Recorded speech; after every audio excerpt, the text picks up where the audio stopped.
You do realize this is the second last session, right? Okay. So Yes. we're kind of coming to that place where we're going to be looking at some interesting concepts today. And then, of course, as we move to the last session, the intention is really for you to take on and tell me what you want rather than me. I've decided 9 sessions for you. Now it's your turn. So I'm kind of in some ways passing on the baton to you and saying, you're going to be on your own journey. What is it you want to learn? So we will look at that at the end of today. So shall we begin? Ready? Yeah. Okay. Today is a very interesting.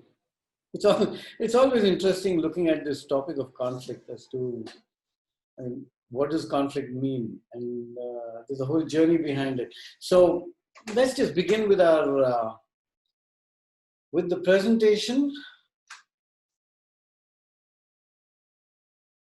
And each time we create this presentation, we're looking at our state of being as well. So, can you see it? Okay. So, that's where we are today. So, Manjula, the anxiety and what is the other word you use? Anxiety and fear? No. What is it you said? Excitement. Excitement. Yeah, that combination of anxiety and excitement. I think we had it. Remember the first few visuals that we used to put as our opening screen? So we're using our opening screen to kind of share with you the mood that we've been in. So when we started, it was kind of a lonely journey. I think we've come to that place through these 9 sessions where we are kind of, it's becoming a dance. And looking at something like this and seeing how we are dealing with the content and trying to present how we are feeling also give me wonderful ideas for the next course that we are doing on transference. That a lot of the transference piece of, so transference is essentially, so we do a lot of stuff, right? But what are some things that we can do to help our students transfer that knowledge from this screen to their lives? And how do we make those connections and how do we help them do that? It's I've never gone into any depth with it in deep either. This transference piece was supposed to happen as a face-to-face thing this year, but it seems to be going online, and so it's an exciting space. When you want to help people transfer something from the experience that we create for them to their real lives, so this is unreal, right? And that is real. And to bring that reality in a playful way into the experience, we have to often use what we call metaphors or analogies. So people can connect with that in the experience. And then when they have the experience themselves, they say, now I know what you mean by that. So that's what essentially transference is. So when we look at this image, it's a metaphor, or it indicates where we are at. And for us, it's becoming a dance, which means that it's not lonely anymore. We realize that there's a whole bunch of people out there with that similar anxiety and excitement. And that's a beautiful combination of, should I do it, should I not do it? to, God, it'll be so exciting if I do it. And that's the energy that drives us forward towards doing something for ourselves. So this whole act, that picture, is kind of indicative of balancing, dancing, slipping, sitting, resting. And in some ways, that rope that we're walking on is beginning to kind of be similar to the line that we talk about, above the line, below the line. But we always seem to be finding ourselves above the line. So the excitement keeps us on top of the line. And we've got those safety, you'll notice that they're wearing harnesses and they're attached to their ropes. So even if they fall, they're not going to go very far and they can get back onto that line. So I thought it was a beautiful metaphor to begin with, that there is internal conflict. Should we do this? Should we not do that? What shall we do? What will be most useful? But it's an exciting journey. So today, what we're going to be looking at is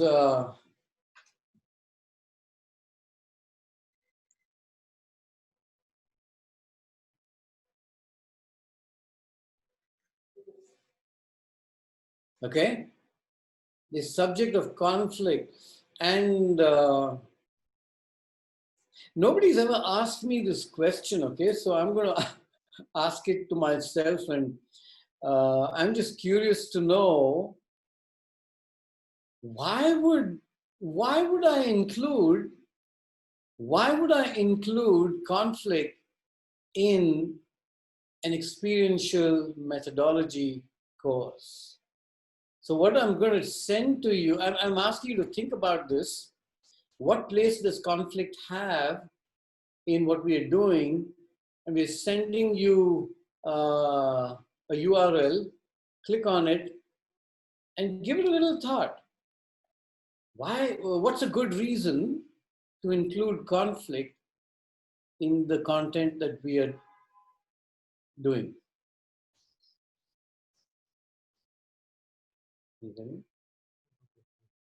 It's in parallel. Give us a second. And if we don't get that, then we can just have this conversation, and that's fine too. Oh, we found it.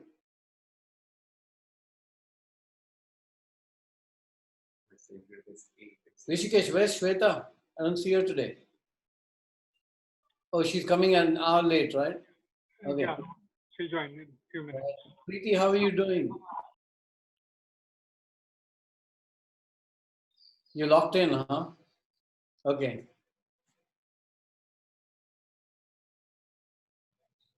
Just remember to exercise. It's in the chat. Okay, we've sent the URL in the chat. You can click on it, or on the. I'm sending you. Also on sending it on Slack. So it's sent to both places. Just give it a little thought. So what's a good reason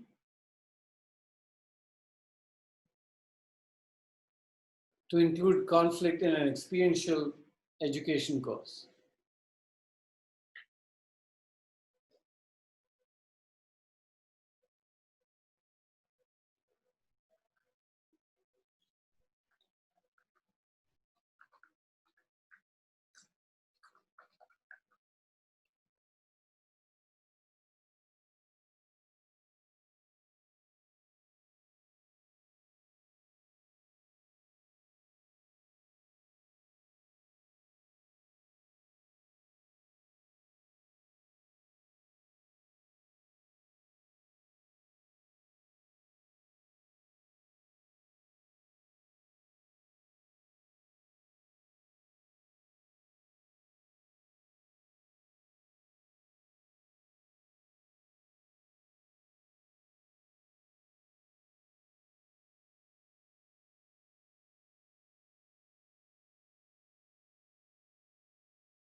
So from what I'm reading, I'm sensing that you all love conflict.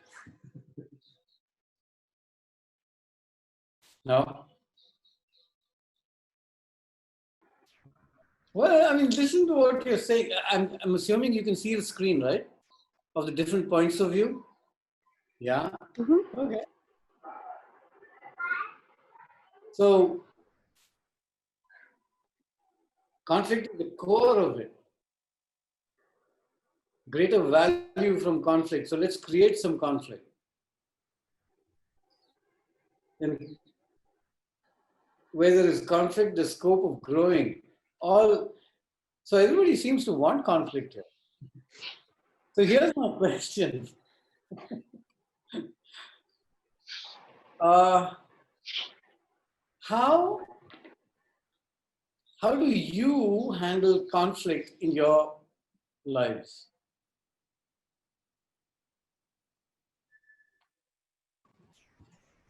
I think Okay. still have to learn how to handle it in the right way. How to handle it? Okay, that's one. Let me change that question a little bit.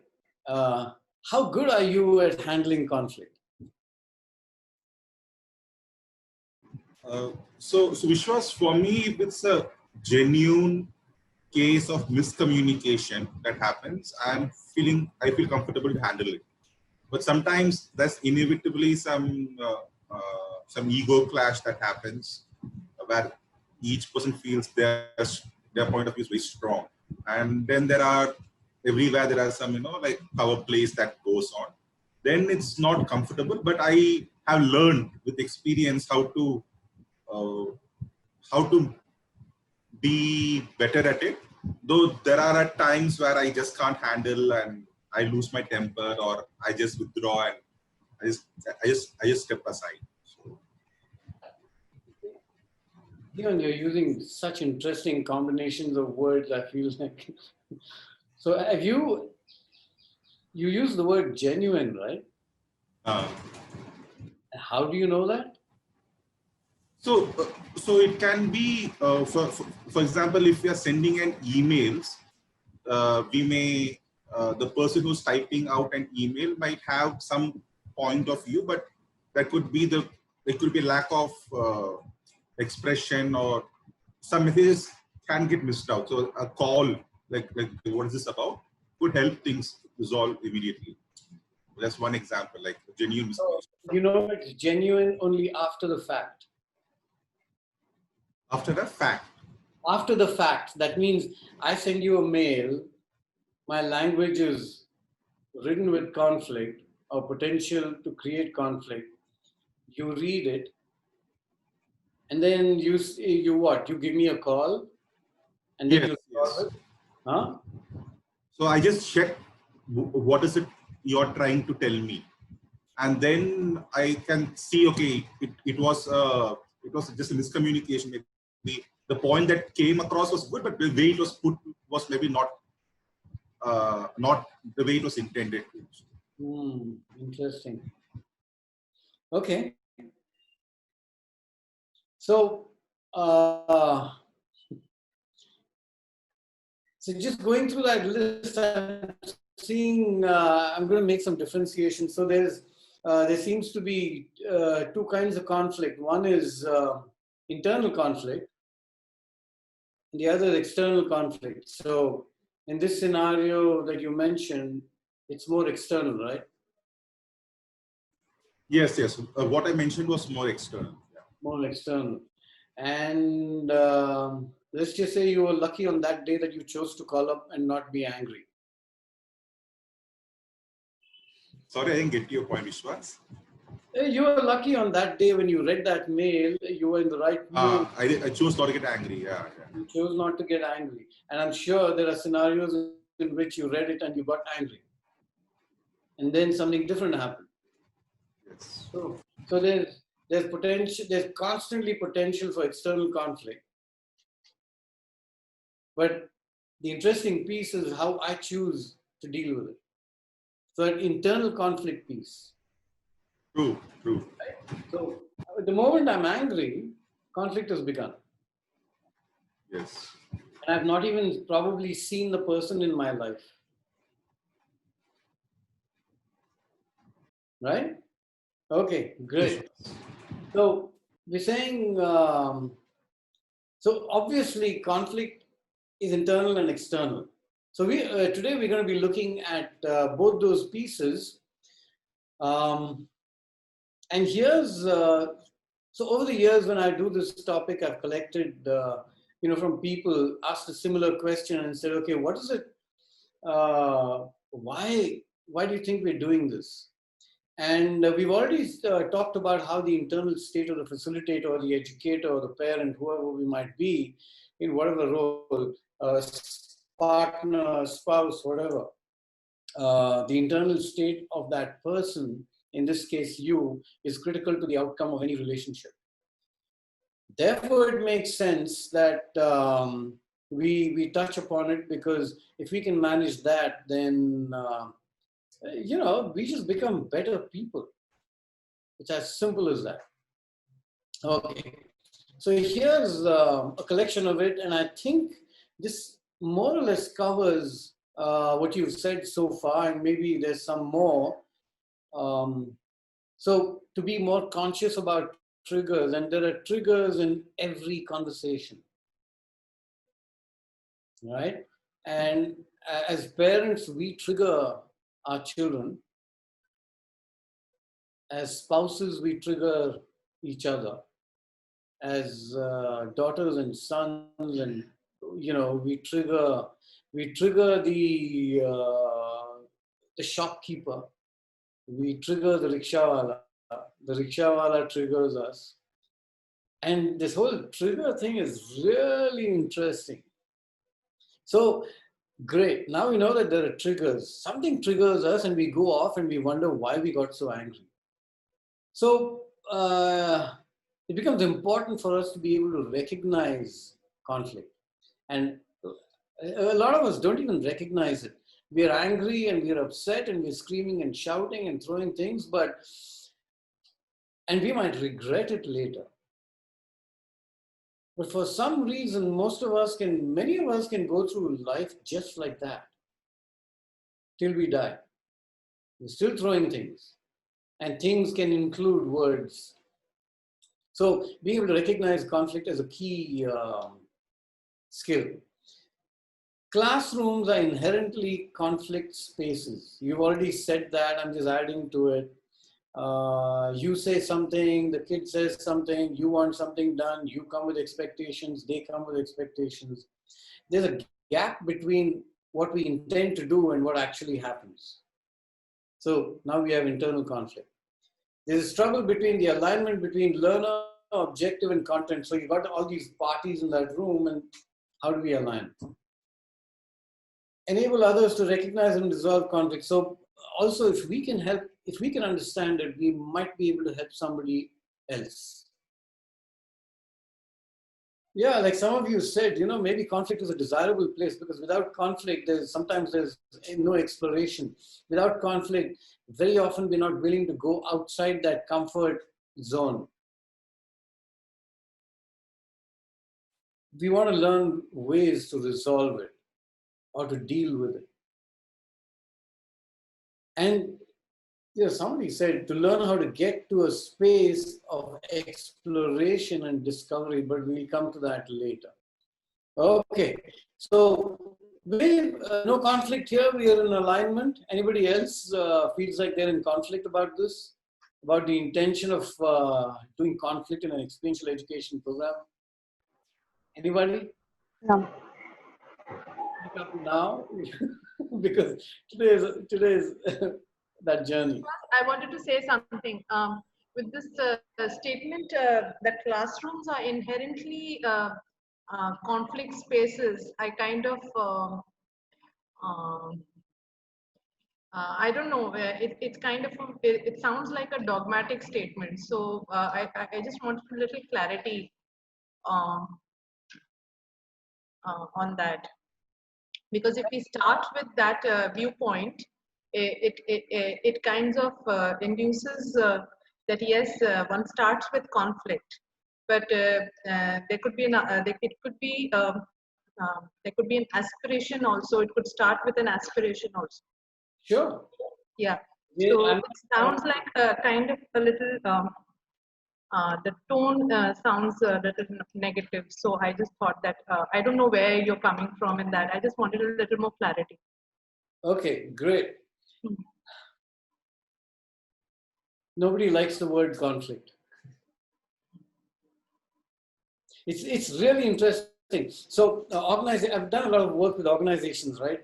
And I've been expressly told many times, please don't use the word conflict.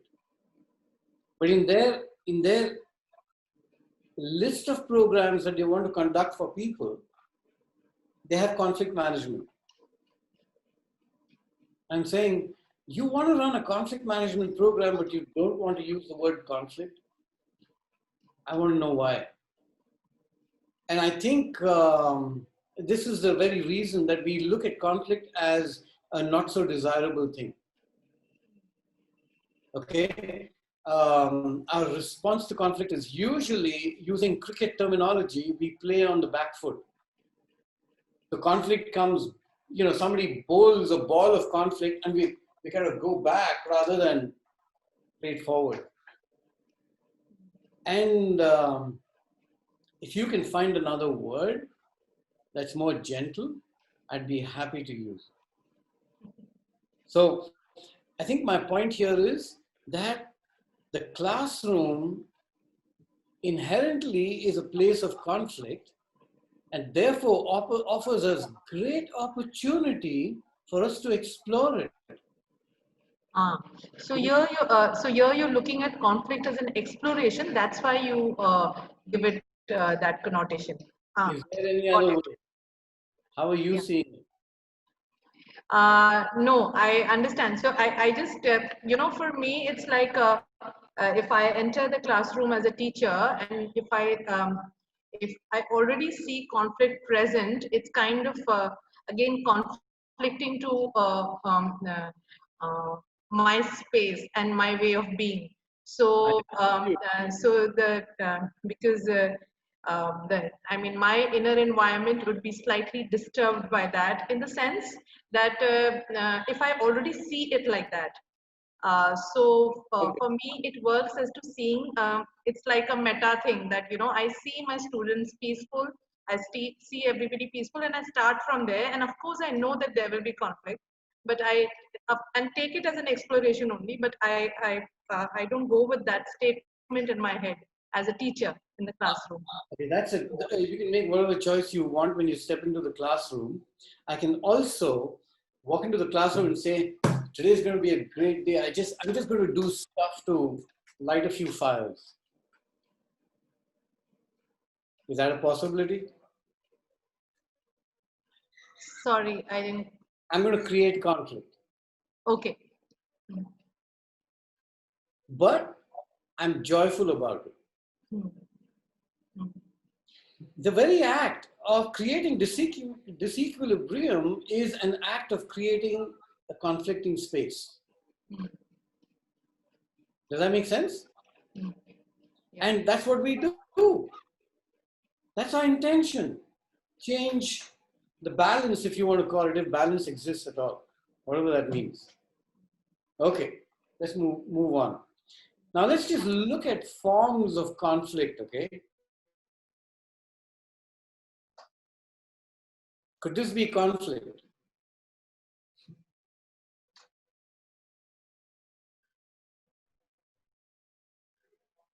If you say, whatever you say, I'm just curious to know, you can make whatever meaning from that visual. Obvious meaning looks like a race, like black bird and a white bird. I'm sure you're hinting at that. Okay. It Okay. looks like a contrast. I don't know they will complete each other or they will conflict. I don't know. But they're looking in one direction, but they're looking in one direction. Okay. Could that, have you encountered a scenario in which people are looking in the same direction, but there is conflict? There is some conflict happening and they're looking at it.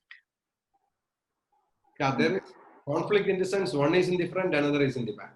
So there's a power conflict. So one after the other. So there could be that Positional, who's following him or not.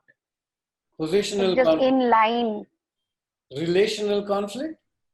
They're not talking. Hierarchical also. Here's my question to you. You can imagine whoever you are in that. You're one of them.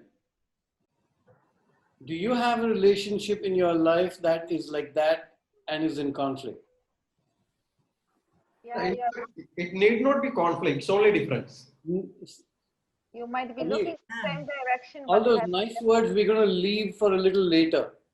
Are you in a relationship in which you are one of those and there is conflict? Yeah, there is. Yeah. Yes. Give me an example. So, Many. So Madhu? one example is in the community I stay, lot of people don't like stray dogs, Okay. and I can't change their mindset. Okay. I am aware of what all talks happen, but I am not feeling empowered to do anything. Ah. So so you could be the black hen talking to the society people or whoever's in your environment and they're all white, for example. Please, at this stage, do not get into the black and white, please. Okay, you know what you Sorry, did? I'm You gonna already change. created conflict here. I'm going to change. Yeah, so we're going to change that. We're going to make them same color or many colors, doesn't matter. Gee on, man, you started this. Okay, so the black one is you, and you are talking to the people in the society, and maybe they're not listening to you. Possible? Potentially conflict. Great. Kabir, don't give me nice words. You tell me they're dancing. Of course they are. It's a proper cockfight. Yeah. Okay, right. So that looks like a full-on, full-blooded. Full on. Okay, so Very blatant conflict. yeah, and somehow maybe we don't have nobody has an argument here because that looks like a fight. Okay, great. Yes. Conflict. So here, who are you in that conflict? If this was your life, who are you? Which one are you? The one at the bottom. The one at the bottom. Really? The one at the top. Sometimes one at the So top. I have I can say there are both the situations Yeah, where both. I'm on the top and where I'm on the bottom. Okay. So I won't ask you more personal questions, but as long as you can recognize that, that's a good beginning. Okay? Try and see if you can recognize yourself in both places. Because sometimes we can very easily say, I'm always the guy who's standing there. Yeah? Okay. Great. So conflict takes many shapes. It can look very different in very different scenarios. Okay.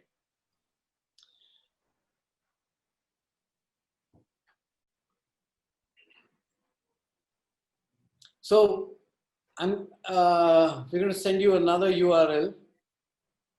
I want you to define what conflict is for you. Okay. So a lot of this is anonymous. So don't waste your time hiding stuff. Okay. What is it for you? Are you in any one of these situations? And how would you define that state? What is happening in that state of conflict?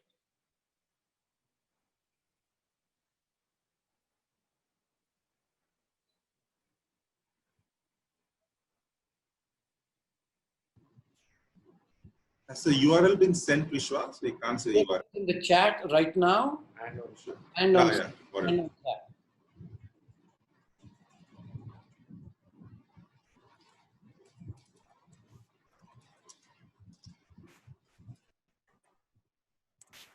Those of you who have not put your cameras on, I would invite you to do that, please.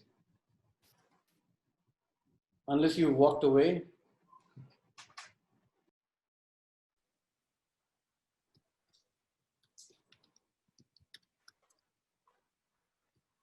Shashwat?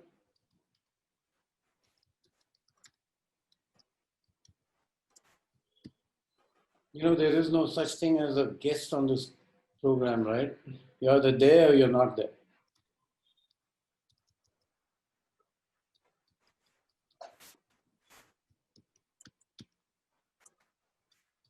Just remember, make it personal. This is not about somebody else, this is about you.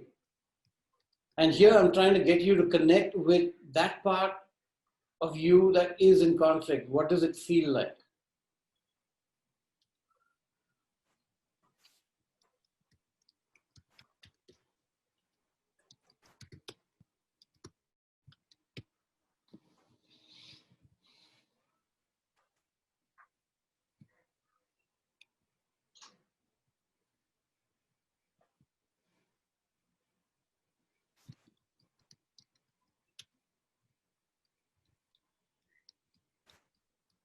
Describe the dilemma.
Notice how we're using language here when we describe it, right? Some of us have used the I and some of us have said it, kind of expressed it as a concept.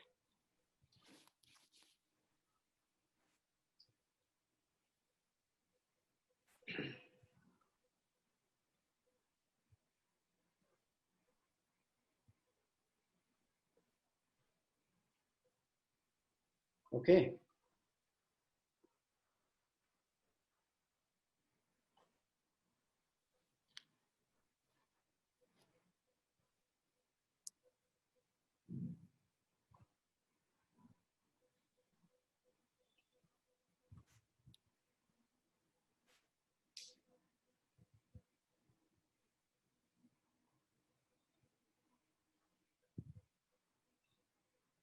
So Kabir, I'm going to thank you for using that word. So it's pretty obvious from what we are seeing here that the source of a lot of conflict is difference. One of the most beautiful quotes that I have heard about conflict is this. Okay? Have you ever had an argument with somebody who agreed with you? Yeah. You have? You had an argument with somebody who agreed with you? Yes. Oh man, you must love conflict. My mom. Really? So what did you say? Ladte kyun nahi? Why don't you fight with me? I like that. So I'll be like, I remember there was one party I wanted to go and it was late night. So my mom said, okay. And I was like, how can you say okay? You know, how can you say okay? And you can go. And I'm like, no, you don't care for me. You're not, you're even just saying okay. So Not even ask where I am. So here's internal conflict now created, needing external conflict to find gratification. Yeah. Brilliant. I love it. Okay, great. I hope you stopped I hope you're doing it differently now.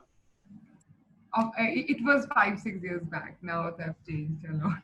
You've grown up. Okay, great. Right. So let's move on. Great. So difference. Okay, and that difference takes on many shapes. So here's a formal definition. There are lots of definitions for conflict. Here's a formal one.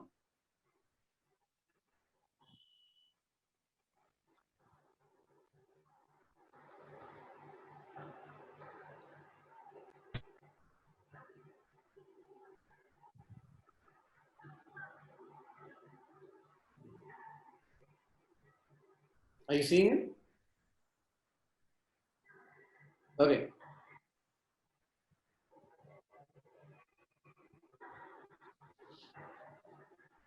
If you need any clarification on this, let's do that now.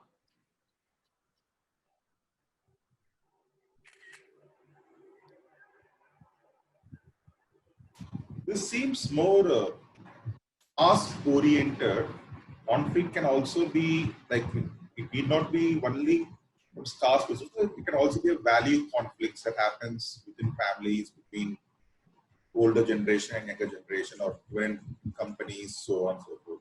I don't think that it captures conflict in a very broadest sense of the word. Doesn't it? Eventually, whether it's age or whatever, isn't the conflict a result of difference in, I mean, example, incompatible goals? Give me a scenario in which that is not represented. No, like I'm not able to see the value conflict being represented here. Incompatible goals can be, as I say, very task oriented. I see it's very task oriented. I know. Beliefs. What defines goals? What influences goals? Values. No? My goal for you is to do a PhD. I'm the elder. My values may be at play, but they're influencing goals. Like it can even be on a very small things like the music we like. Of course. The dresses we wear. Of course. Who's that goal related? Isn't it? Your goal is to listen to rap music or hip hop or whatever. My goal is to listen to Western classical. Okay.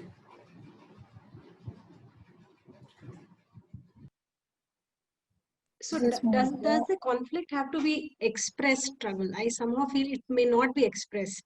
Show me a scenario in which you feel it but don't express it. Actually, I think that we always express it.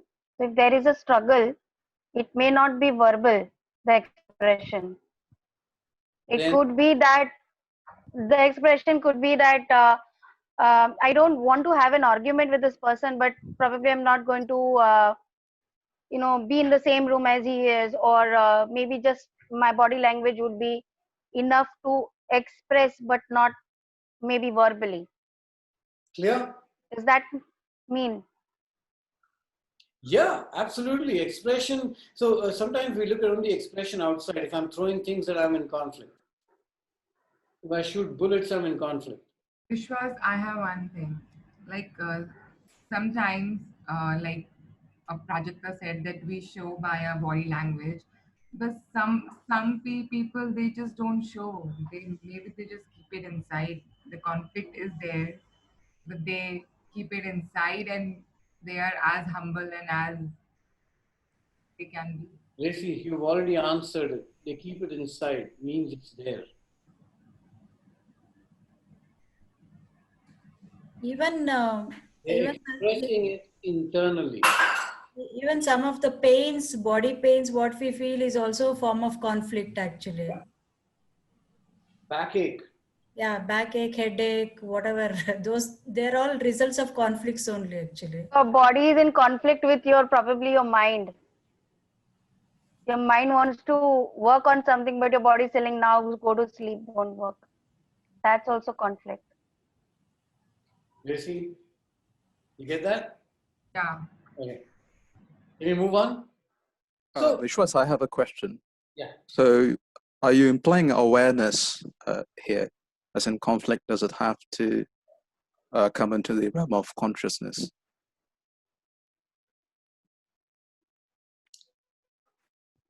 Say that again.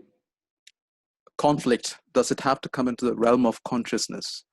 As in, can there be an Not necessarily. So when you say consciousness, I'm assuming the word awareness. And am I aware? awareness? Mm-hmm. Is that your okay? Right. Now, the funny thing is this: that most of us who suffer certain ailments, the ailments are a representation of conflict. But I'm not aware. Okay, can I tell you a story? Okay. Yeah. So please. I was in my 12th year of corporate life, and I was working from 8 a.m. to 1 a.m. Okay, and I was doing that for about 3 or 4 years, and then suddenly, well, it's never as sudden, right? Over a period of time, I began to develop a rash. And it was all over my body. It came to a point where it was embarrassing. And I couldn't shake anybody's hand. And I was in the sales and teaching business already. It was extremely embarrassing. So I wore full sleeve shirts. Those were the days of the ties. I just couldn't wear gloves anymore. Till the eruption was only in hidden parts, it was okay. A time came when it was here. And then I went to a doctor. So my dad's also a doctor. So I went to him. And he said, son, you're stressing out. And I said, what stress?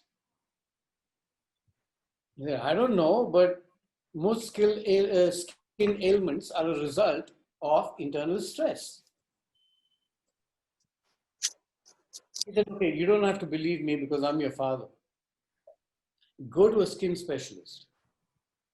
So I went to this wonderful gentleman. And, you know, as stories go, it's this gentleman who's 70 years old, who hardly takes any patients. But when he does give an appointment, he comes there in his Oxford white pants, white shirt, sleeves rolled up, tie. And we used to have wonderful conversations. And he said the same thing. He said, it's your stress. And I said, what stress? I love my job. How many of you are saying that? I love my job. Yeah, I know. You know? He said, okay, look, you don't have to believe me. Why don't you just take a week off? Go away. So, you know, all wonderful stories are written in the mountains and on some mountaintop. So I found my way to Rishikesh and I hung out there for a week. And on one particular morning, I climbed this hill. I said, I'm going to reach that top. And I went there and I found another bump and I climbed that and I went higher and higher. I ran out of water. But it was so beautiful. And there was this river flowing many thousand feet below me. And I looked at that and said, what am I doing with my life? And I came back and resigned. And my father was happy and the doctor was happy and, you know, they end happily, right? And then the doctor said, look, anytime you're in stress again, this rash will show up. In winters, this rash will show up. I think so it was a variety of what we know as psoriasis. Have you heard of it? Okay.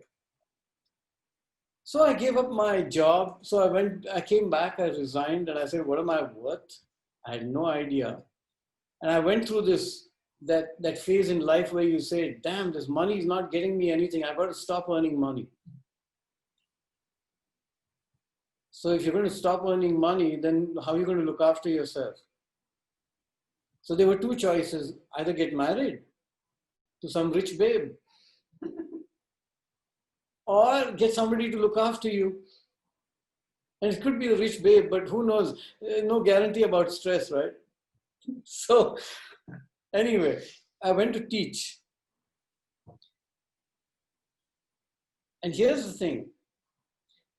The moment the environment changed and my intentions changed, the internal conflict moved. What he had guaranteed would stay with me for life started going away in 15 days flat.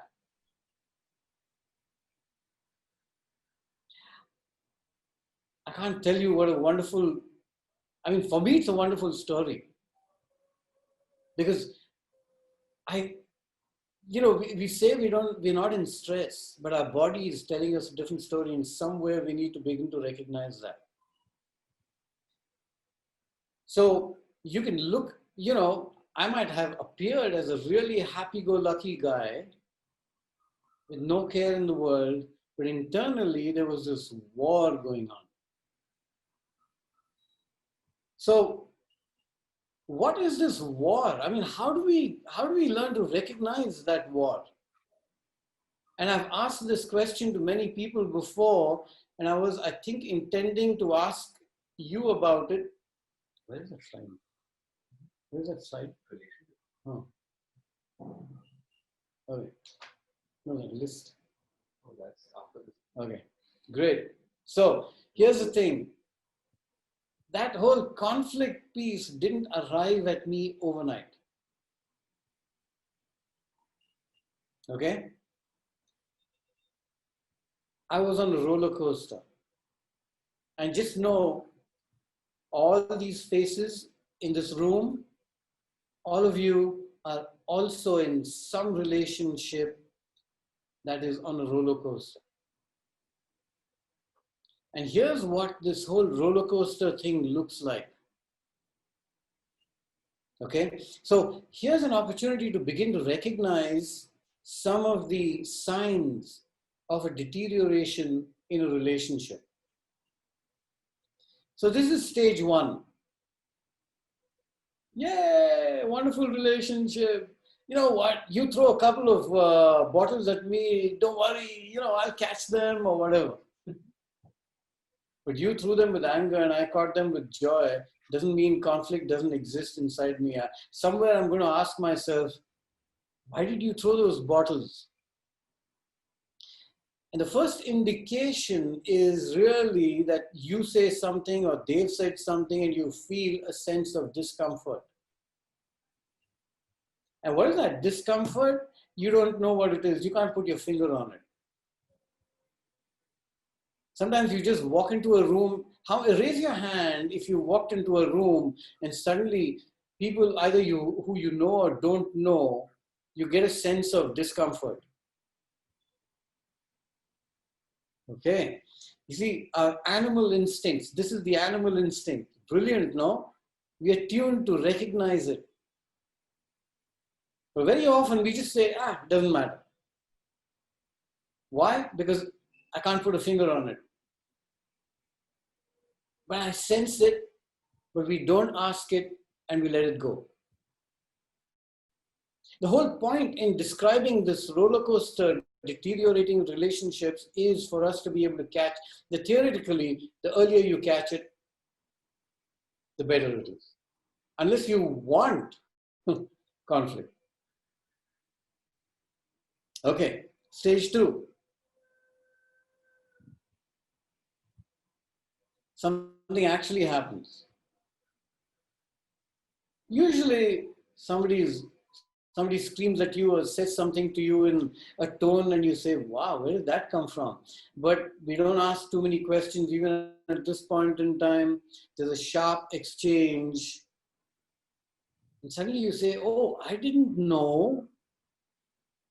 So Jeevan, here's just an example of how we, those goals things, values clash, shows up in a scenario like this, usually in an incident.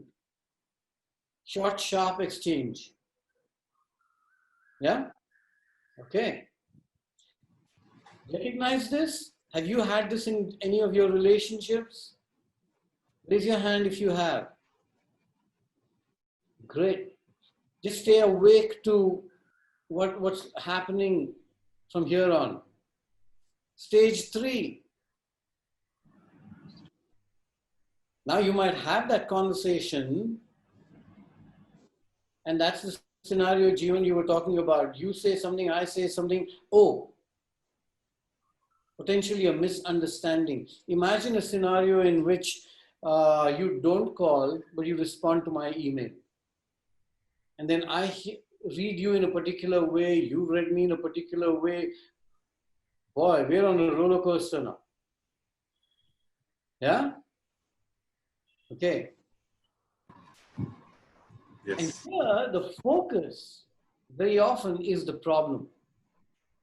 But Vishwas, can you explain more about his motives and facts? I'm not completely able to understand in this context. Yeah.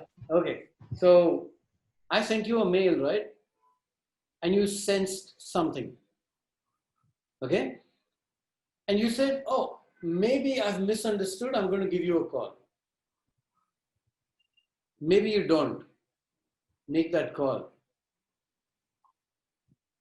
Maybe potential for conflict, right? You could misunderstand what I've written and then get onto that roller coaster, right? You may not call, and even if you call, I might actually confirm the misunderstanding or the fact. Because you know how there is such a thing as my fact and your fact, right? Although people don't like it put that way, both of us are talking about facts, but they're different. It's like the word truth. Is there only one truth? What do you think? Is there only one truth or are there many truths? Anybody feels that there is only one truth? Many. Everyone has their own truth. So just remember, next time you get into an argument with somebody, but the truth is, catch yourself because, hey, they have another truth. You get that, Jeevan? Clear? Okay. Now it gets really interesting. You walk into that room and everybody goes silent. Or you're in the room and somebody walks in, maybe the boss, and everybody goes silent. Yeah? And this is the thing about meetings in organizations. Everybody has walked into that space with their own truth, with their own idea, with their own opinion. None of that gets shared. Then the boss says, okay, this is how we're going to do it. And we walk away saying, hey, he's going to do this anyway, so why the hell should I come with my ideas?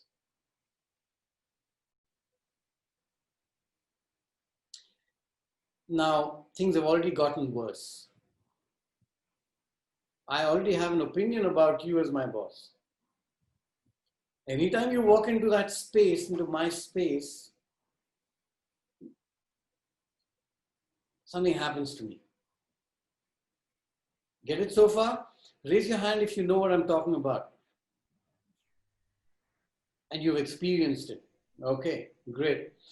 So just to add a point, you mean our perception of the person changes from the meeting onwards, right? The boss changes. Like whenever we think of the person, we relate to that particular situation. Yeah. Next stage, which is the end, is my behavior now changes. It is one thing to, my perception about the person changes, but now he walks into the room, I go silent, or I find a corner, or I look down. And just remember this, that any space, you remember we've talked about how we affect the space that we walk into. And if you want to know how you are being perceived, next time you walk into that space, watch people. A great indication of what's going on. Okay? Now the thing is this. crisis happens and we say, oh, I didn't think it would come to this. But all these stages are stages that we've experienced. And most of the times we do very little about it. So the reason I'm sharing this with you is for you to understand that just remember, crisis is only the final stage when people are throwing things, and mind you, this can happen in a flash. But in long-term relationships, there are constant indications, even in short-term relationships. Can I tell you a story? And maybe you've experienced this. So I want to go to the bank, ATM. It's on the other side of the road. I have to cross the road. So I decide to park my car on one side and go across. There's one space. And in my head, my truth is, I'm just going to take a few minutes, so it's okay. I start going into that parking space and this guy comes and stands right there and he says, sorry, buddy, you can't park. I mean, this was a guy from UP talking Bhojpuri, and I might have done that, but Monica will run away, so I won't do that. Oh, Monica is not here. She's run away already. I didn't speak any Hindi. Okay.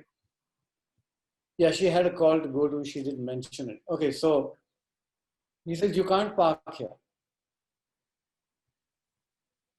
Interesting. Flash. Before I could even get out of the car, I said, why not? And he said, bus, nahi kar sakte. क्यों नहीं कर सकता भाई? ये government की property है, आपकी नहीं. You understand Hindi? Anybody? No? Cynthia? No? Okay, I'm going to translate. It doesn't sound as, hot, but why the hell can't I park here? It's government property. You don't own it. And who the hell are you anyway? Says, you can't park here. I get out of the car and damn it, I've been teaching this. So I take a breath of fresh air and I say, oh, breathe. Whew, what's going on with me here? So I take a couple of deep breaths. I don't have hair, but I can feel the hair stand, I say, hey, slow down. What the hell are you doing? And I say, so I kind of slow down. My voice comes down, pitch drops. And I say, what's the problem, friend? He says, look. And the funny thing is this, his pitch dropped. He says, you can't park here because for today, that marriage hall has hired this space and we've paid the government for it. They've paid for the government for it and they've put me here to take charge of it. I said, okay. Please, will you let me park? I just need to go across to the ATM. He said, sir, if I let you park, I will lose my job. And if I lose my job, my family won't get food. And it's like a cold shower, right? Do you see what's happening to you with the story? And it all... Now, the choice I had to make was his job and me doing whatever else. And I don't think at that point in time it was a choice and I did whatever I had to. But I then had this, I took it to the next step. I often do. Had this wonderful conversation with that guy, found out about his story, who he was, where he was from, what his problem was. And I landed up paying him a parking fee without parking. Okay? And the point I'm trying to make here is I was on that roller coaster, potentially in a developing crisis, reached that stage and backed off. Okay, so know that this exists.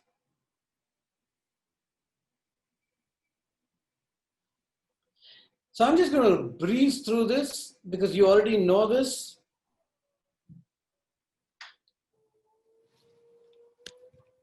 So here's an opportunity. Anytime, as you go down that list, if you have experienced it, all of you put your mics on, and whichever number is real for you, just say that number. Raise your hand and say that number. Everybody, mics on. 1. 1. Or put hearts if you want. Just remember to put the red hearts, okay? 3.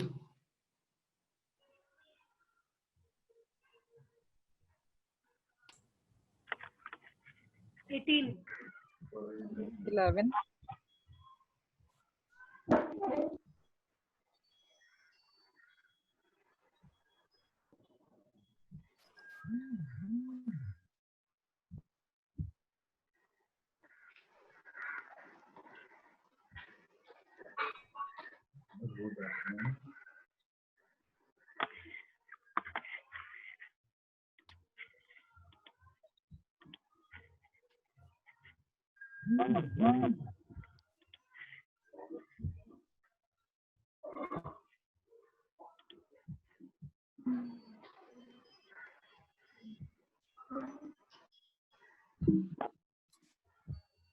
God, you guys seem to be enjoying the heart thing.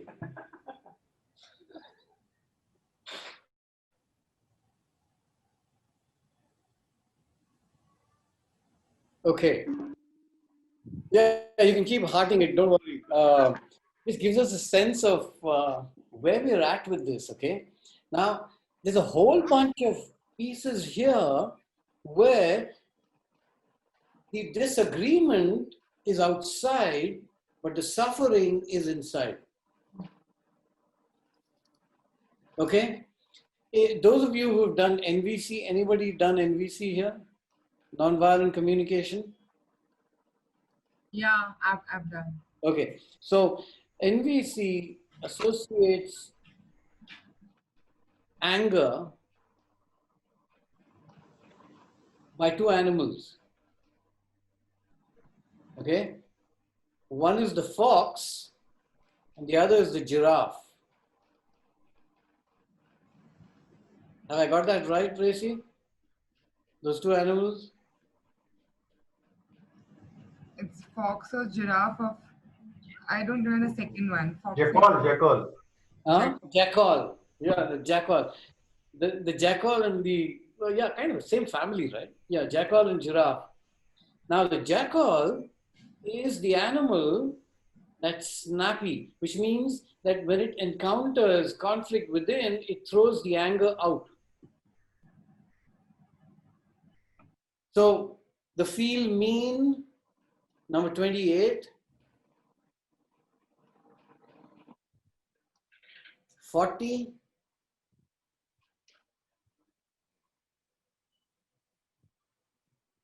9,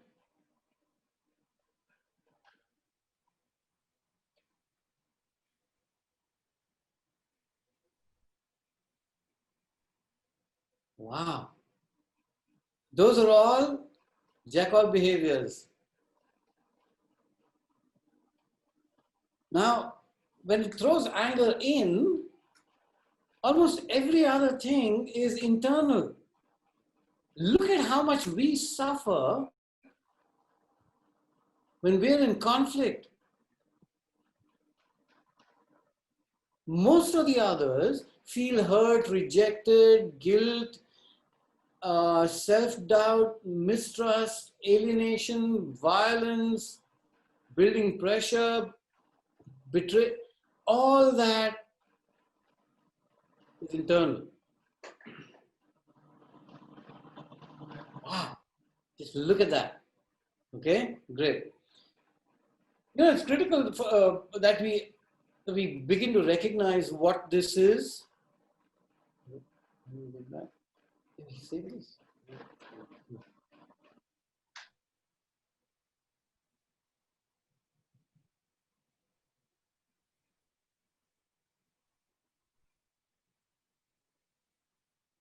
Because today, hopefully, there's some. So your list would have been similar. You already showed me your hearts. What would you say to me if I was feeling any of these? Let's say I'm feeling sad. What will you tell me? I think the first thing is to first go and discuss it with someone close to you. Role play. Oh, fine. So, Vishwas, why are you feeling sad? What happened? The guy called me all kinds of names, man. He doubted my ability. I'm really feeling sad because I've put in so much effort into this. Sorry, where did this happen?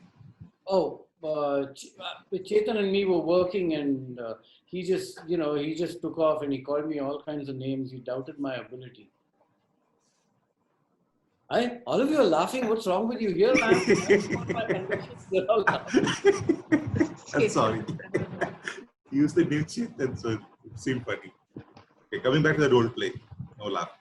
So, what triggered it? Did you go and talk to him? Did you share with him your concern? Yeah, he's never willing to listen. He just says things and meaningful, hurtful things.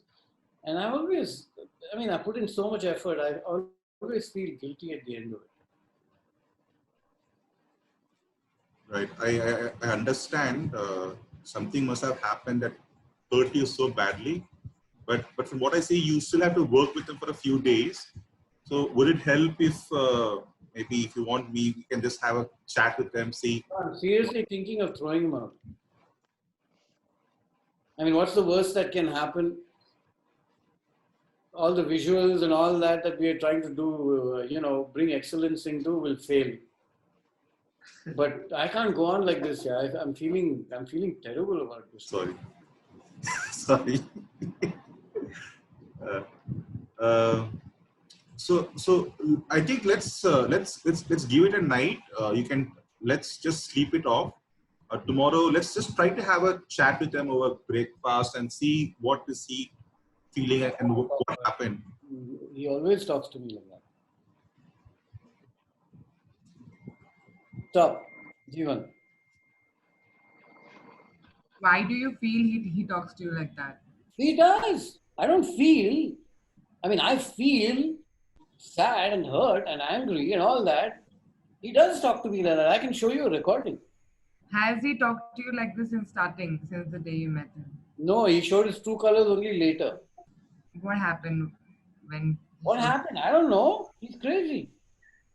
No. You must have done something. That's the reason he talks to you like this. Oh, thank you very much. Now I'm the bad guy. Huh, Ami? You love me so much. You want to tell me how bad I am. No, but you must have done something. That's the only reason he must be being. Oh, so therefore he's right and I'm wrong, huh? No, I didn't say that. Of course you're saying it. I must have done something. You're not saying he could have done something. He could have also, but I'm just trying to say that maybe because you're sad, the reason can be, that the two of you have had some. When you have felt sad of me, when you have felt sad, was it you who was the problem?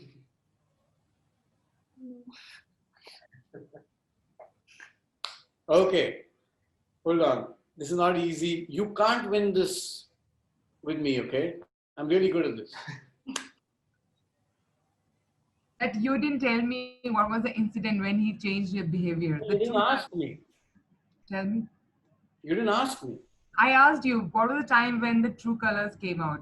Oh, when he started giving me galis. No, why? Like, what was I have no idea. He's crazy. No, you say in starting he was fine, but the true colors came later on. So where was the point in between? I don't know. Suddenly you felt like he's just. Are you sad or anger? I don't remember. But I'm feeling like this. Okay, stop. Okay, so here's the struggle. And this is why it's such a big struggle. So today is going to be, ta-da! I'm going to offer you a wonderful strategy to deal with conflict. Hey, you know, keep it simple, keep it straight. Ah, familiar expression, right?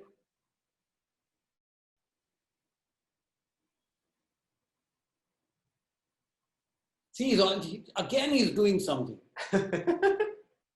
He keeps interfering with what I'm doing constantly.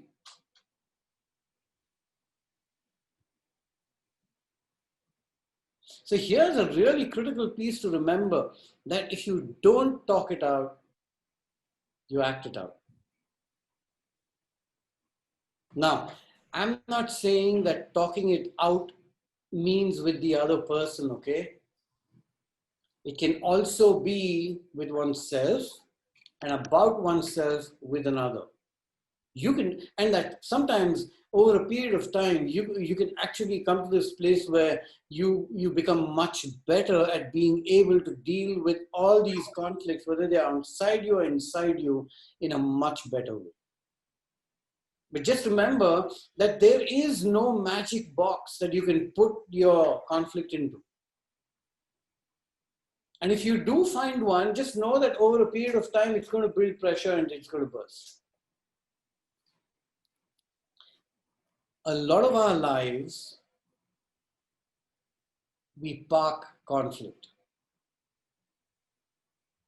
Huge parking place. Yeah? Okay.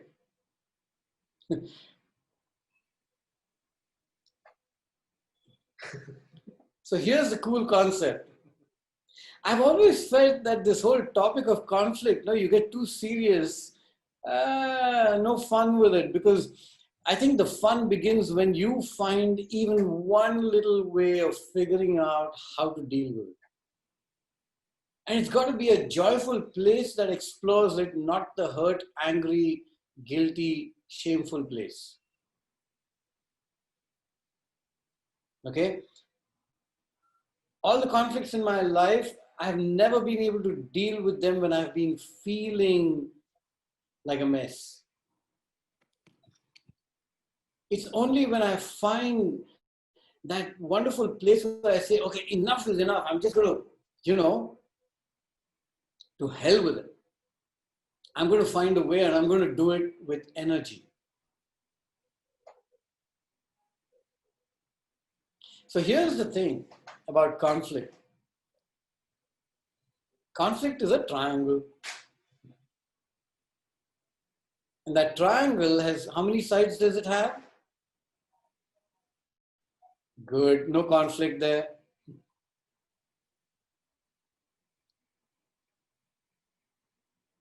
I want you to consider this, okay? And if you don't agree, let me know.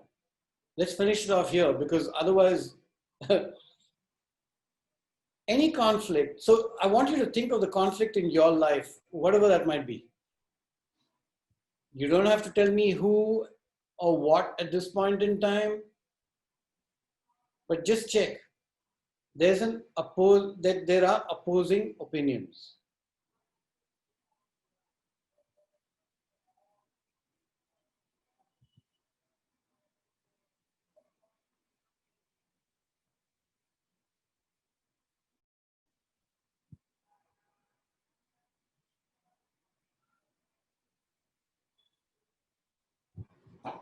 Not necessarily high stakes. It can be a factor, but not always. Sir, look at the conflict that's in your life right now and tell me. Yes, I'm talking from my like, as I said, you said opposing opinions. Let's take a social media platforms where people often keep fighting. So there's very little stake over there. It's more about just views and maybe an inability to have good discussion. Are you spending sleepless nights? Sorry? Are you spending sleepless nights because somebody is saying something on social media? No, but I'm talking about a conflict. Hey, hold on. Answer my question. If you're not spending a sleepless night, if it's someone close to me, like someone whom I had known for a long time, and if that happens, then it causes disturbance. that means there's something at stake. It could be your friendship. You don't spend sleepless nights over some guys on social media arguing with each other. It's when your friend is out there and one of them is your friend, then you say, oh, now the stakes are become relevant. Yes? Anybody else who wants to? Yeah. Example, my dog is pooping somewhere and the neighbor doesn't like, they're like, don't let your dog poop here, it's a smell. Though I'm saying that I'm picking it up and all, but he's saying don't let him do here only. Even you're picking it up, don't let it do. So it's a conflict and nothing is at stake. My dog can go and poo anywhere else also. But So maybe you're not in conflict about it then. I am. I want my dog to go and poo there only. Ah, there you go. There's something at stake here. My ego? Hold on. Don't go there yet. There is a stake. Wait, nothing. It's not that high. Yes, stake is right. Those of you who want a visual, we should have created this visual. A stake is that thing that you bang into the ground and you tie yourself to it. You want that dog to go and, poop there only. You got something at stake. Ego, if he doesn't do that. But I never thought it in that way, that something high is at stake here. See why we're doing this.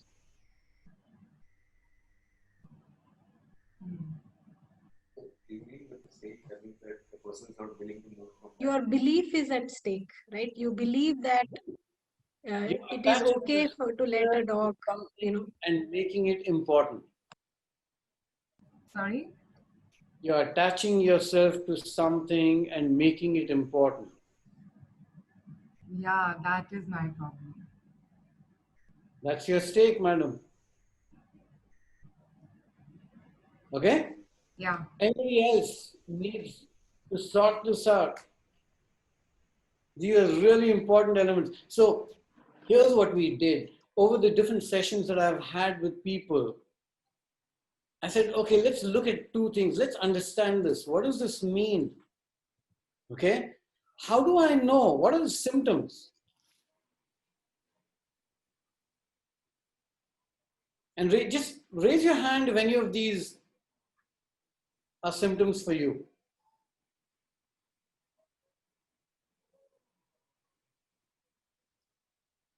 Just being able to recognize this is really critical and understand this topic. Okay? So how do I know that there's an opposing opinion when I keep talking? Again, that statement, have you ever had an argument with somebody who agreed with you?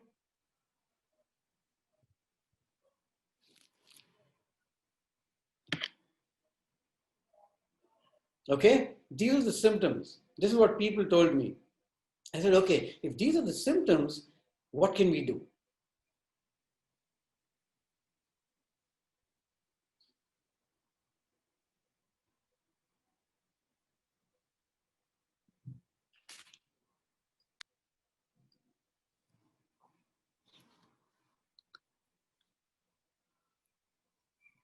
Very nice, Vishwas.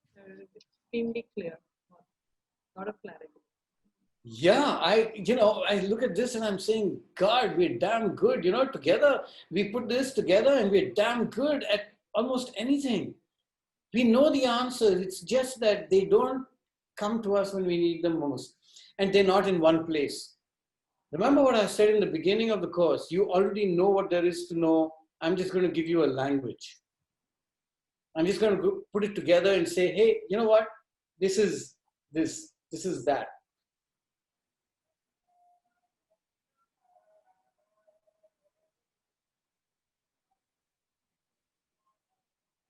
Make sense?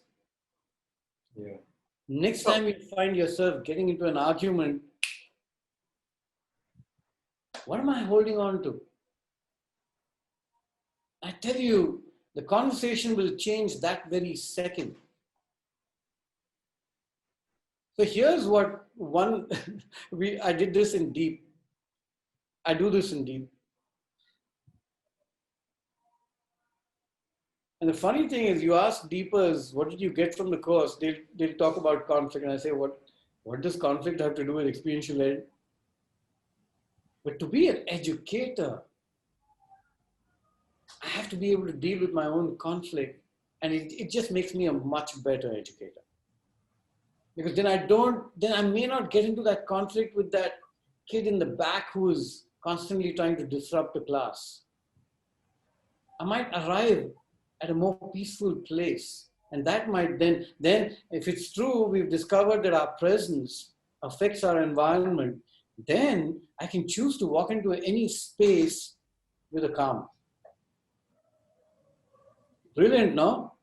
Just deal with yourself. I'm telling you, you'll become wonderful educators and parents. Okay. So remember to try this out. I mean, it's a wonderful approach.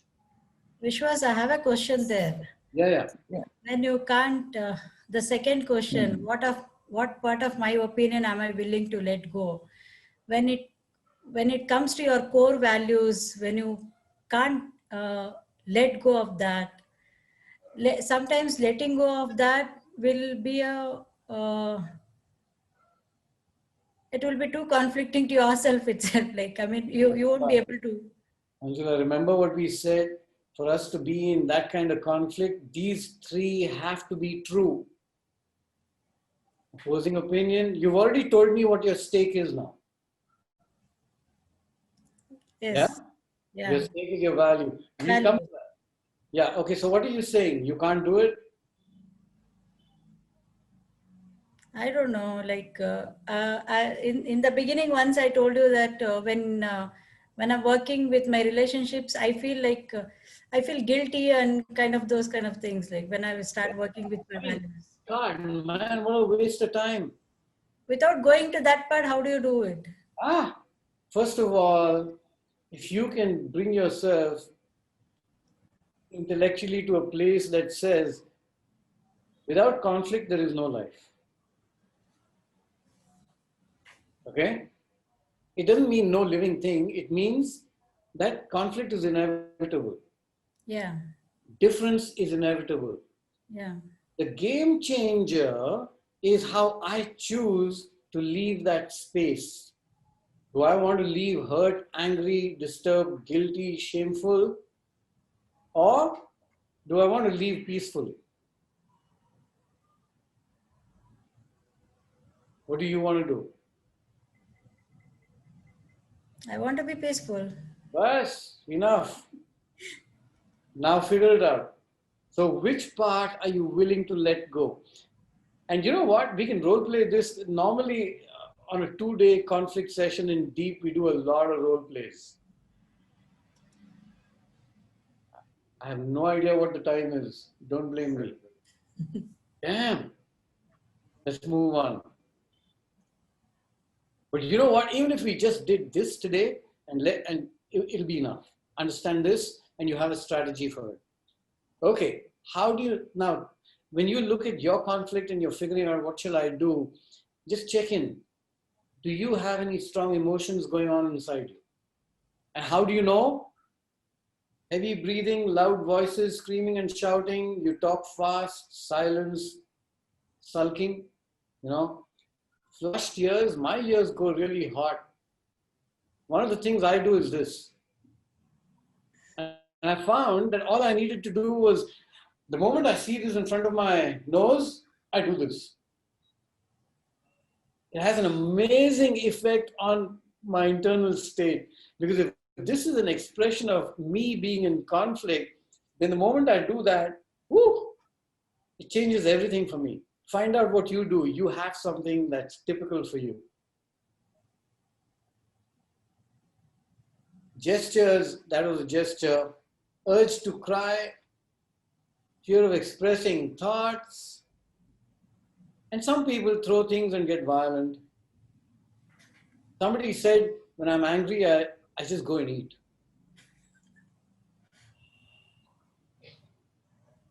Yeah? Okay, great. What can you do at that point in time to recognize? Just remember, at this point in time, we're just trying to recognize whether I am in strong emotion or not. Okay? This is what people suggested. Divert the energy. I was doing this, I did that, I diverted my energy. And it's like, whew, take a deep breath. Definitely works.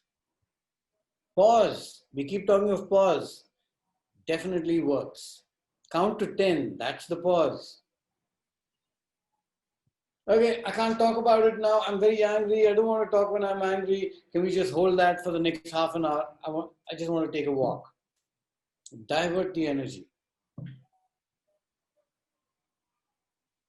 I mean, I've tried some of this as well. That I'm really angry, and I recognize that, and I say, hey, you know what? I'm really angry. How are you feeling?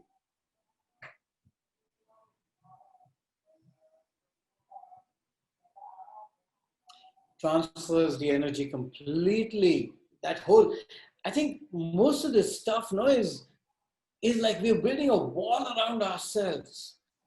Woo! We're building it really strong in that moment. And this act of diverting the energy is breaking that wall, even if it's momentary. But it certainly weakens the wall that we're building. Anybody recognize what your symptom is? I'm curious. I'd love to add to this list. So which was if we, like, when we share what we feel in the moment, right? Where it says share what you feel in the moment to yourself, another. Cynthia, who's we? So I, Okay. I'll say I, yeah, yeah. Sometimes I tend to get more angry, more anxious. I'm not too sure if that's the right strategy. What's your strategy? No, I'm saying you have a strategy, don't you? Yeah. Otherwise, Yeah, you'd be dead by now. Either you killed yourself or you killed somebody else. What do? What's your strategy? There is a coping strategy. I usually share it with someone else, try to see if is my anger rational, and then try to figure out a solution. Hello? There is no such thing as rational. Anger is never rational. Now, what you're asking is, do I have a right to be angry? And if I said, yeah, you know what, you should really be angry because they did that. Does that make you any happier? No, it doesn't. Good. So drop that whole rational thing. What do? You're seeking answers from outside. Yeah.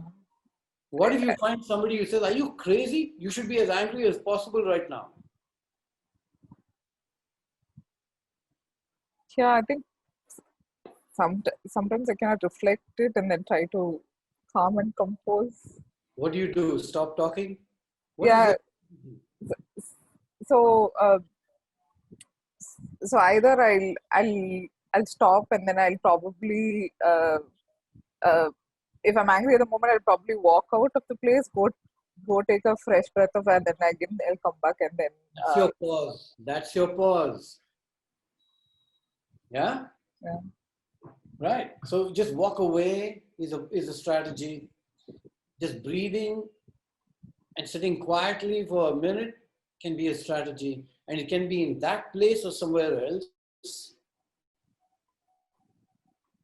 To add it to this list, what I do is I go clean up some of my stuff, like some books shelf, some of my clothes wardrobe. Actually, there was there was a long list here which I reduced. I just kind of put it in one thing, either divert energy to physical acts. Yeah. Go and kill a cockroach or something. I don't know. I just go start organizing my things actually. That makes me feel better. See? Okay. So I think here is recognizing that you're feeling a strong emotion. Okay? And it's very uncomfortable. Okay. For me, because my tone changes. It's like if I'm talking to a person and if when I get angry, it's something in my tone, the way I talk. It becomes very sarcastic, or I don't know. There is I now. know, I've heard it. Okay, I hear you. You know, see, it's important that you know that you know. Yeah, so my way of talking suddenly changes. Now I have recognized it, so I try not to do that. I wonder, those of us who have pets, do we talk like, when we are angry, do we talk like that to the dog? No. That's the strategy we need. We do something to, when we're angry and we talk to the dog, we're doing it a little differently. And somehow if we can bring that into play, anyway. Not everyone is as sweet as a dog, Vishwas. Sorry? Not everyone is as sweet as a dog, you know. Dogs are sometimes are much sweeter than. That's exactly why we need to become the sweet. They might be the dog or not, but we need to become sweet. Yeah. Like, as you said, Vishwas, this is, it comes with practice and awareness. We know these things, but we just get caught up with, like I just get caught up with emotions, and it depends on my mood and how, where I am at that place, that history with a concerned person. Can you do this or not? Yeah, I can definitely try. Yeah. Be careful that you don't get into that victim place, huh? Yeah, it happens to me. I'm okay with it. I've learned to deal with it. ये होता ही रहता है life में. सबके लिए होता है. You know? Happens to everybody. Vishwas, I have a question. Yes, all. Yeah. You said something about rationality and anger. You made an association between both. Could you elaborate on that a little? I didn't quite get it. I'm just going to point you to a source. Okay. And I think, you know, there is no such thing as rational. Okay, so it's from that philosophical perspective, you're saying that nothing is rational. Okay, so it's not, okay, not specific to anger. Okay, got it. You know, we justify anger with rationality. Okay, so my question is along the lines of, okay, anger is just another emotion. So are all emotions irrational? Is any, can I just change that question? Is any emotional irrational? It's going to be a long dialogue in that. Good. Yes, I'm going to point you to a source. Yeah. There's a podcast called On Being. Okay. There's a wonderful interview by the lady who runs that with Daniel Kahneman. Right. My favorite. Think Slow. Yeah. Right. It's great. Yeah. Have you heard that podcast? No, I know Kahneman. I love his work. Right. And in that conversation, he talks about this thing called rational, and it just blew my brains. Just the simplicity with which he just kind of tore it apart, and he said, what you call rational doesn't exist. Yes, from that perspective, I can understand in that, okay, well, what is really rational? Right. So we are not really... we're just looking for okay. justifications for certain emotions that we feel because they are uncomfortable. Right, okay. Got Okay? it, thanks. Yeah.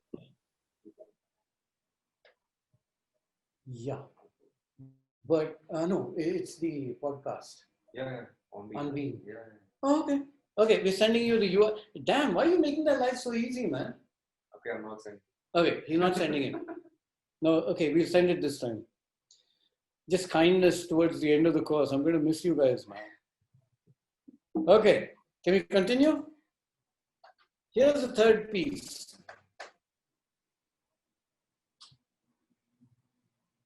And most commonly expressed as, how can I give in? How can I give up my values? Alright? Somebody gave you a menu card when you were born, that these are your values and you have to live by them. No, it's like we know, like I know that these are not my values and I don't want. But when that moment, that it's like you forget everything. Oh, you? I don't. You do. I forget everything. Right. And So pull up that menu card at that point in time. That's the whole point, right? And the whole point is to ask ourselves this question: what am I afraid of losing?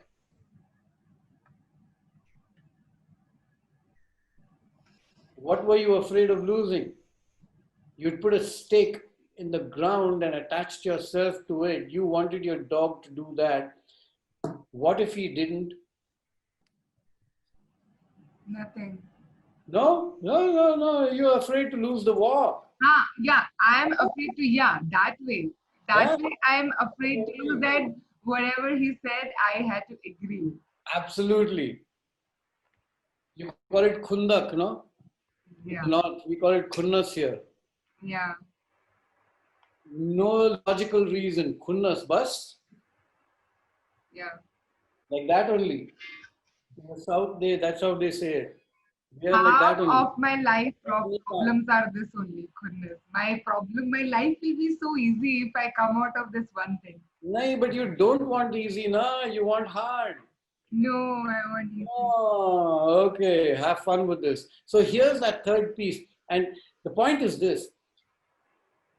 If theoretically it's true that you need these three things to keep that triangle, you know, the triangle is the most stable structure, right?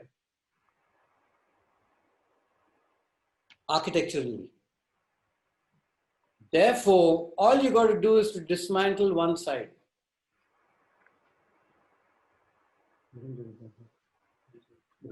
Strong emotions I can dismantle, I guess. Yeah, that's you thinking about it. Which shall I dismantle? What shall I let go of? Strong emotion. Oh, okay. That's the hardest one, really. But you can try. Maybe if I can complicate this a bit further. No, Jeevan, don't. It's complicated enough. No, anyway, go on. Okay, like looking at it, say there are certain events for which we should get angry. You know, like that's how social movements are built, based on some anger over some injustice, and then that drives action. So anger in that sense is not necessarily unhealthy, right? Like conflicts in that sense helps us to move forward too. Boss, can I just argue that? Yes, please. You know, these guys, Nelson Mandela, Martin Luther King, Mahatma Gandhi, they didn't come up from a place of anger. Can you imagine keeping your anger in jail by yourself in solitary confinement for 27 years? Nah, they came from a different place at some point in time. I'm not saying they did not feel anger. Yeah? Sure. They would have killed themselves. Okay. Break. Walk away, take a coffee. We're going to play some music. 5 minutes, we'll be back. You know how it goes, right? About time. So hallelujah is our new word, right? Embrace the mess. Okay. Shall we?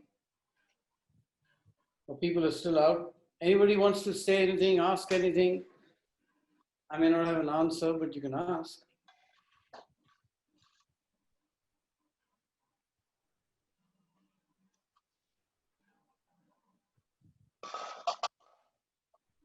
About the rationality piece, I used to believe that, like if we present ourselves with facts and rationality, we can persuade others to change their views. And with experience, I realized I was wrong. But I was influenced by these movies like 12 Angry Men, where one person changes the entire jury with facts and all. But I realized that at the end of this movie, real life doesn't happen that way. But I guess this session is helping me to relive those moments and see how I could have behaved differently in such situations. Yeah. There's this movie I would strongly recommend. It's called Fiddler on the Roof. Fiddler on the Roof. Fiddler on the Roof. It's an old movie, a guy called Topol. And in that, there's this beautiful moment where there's this conversation going on around him. And they look up to him and they say, "What do you think?" He says, "Yeah, you're right." And somebody else says something which is an opposing view. And he says, "What do you think?" He says, "Yeah, you're right." One guy says, "You can't say he's right and that he's also right." And he says, "Yeah, you're also right." And just being able to come to that position philosophically, oh man, it's brilliant. Watch that movie. Sure. Lots of interesting moments where they freeze the frame and he's the only one talking and it's that internal talk going on. On one hand, something, but on the other hand, and the ability to see both the hands in that game is really brilliant. Definitely, we'll watch that movie. Yep, good movie to watch. Okay, let's get back. Sometimes sometimes I think this is almost like it's enough, but there is more to it. And I'm going to quickly run through the rest of it because I need you to be aware that this whole approach of ours, who we are and what we bring into the space that we educate in, is also politically determined. That we are affected by what we might call the system. Okay, by the way, that's my interpretation. Okay, all this is my interpretation. And I like to look at it as my interpretation because I don't know if that's what they wanted to say, but I found a certain peace and joy in that interpretation, which is what I'm sharing with you. Here's another model. I'm not going to really go into depth into this, but some of you may be aware of this already. It's called the drama triangle. And like the Holy Trinity, there are three roles that people play in any conversation. And while there might be only two people, we change roles.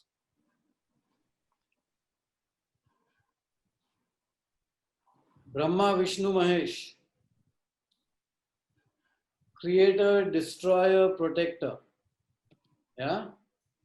Right. So, and we can switch roles in one conversation between these three. And none of these roles are particularly helpful, okay? So how do we change things? And the way to change it is to do this. First of all, to dismantle the triangle, make it a circle, because we know that arguments go on for a long time, they don't end. So instead of playing aggressor, which means my idea is better than yours, I'm okay, you're not okay, I begin to consult. And you change that behavior, instead of keep going on saying something, you begin to ask. So listening to the other person as a first strategy. The protector who thinks that I'm okay, you're okay, but you're kind of weaker, so you need my help.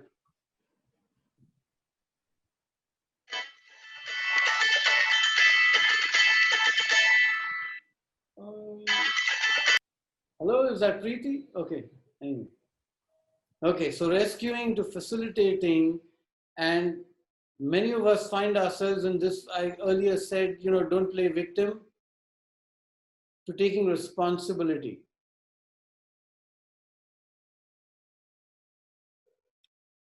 Okay, so just look at this in your own time. This is a way to look at it.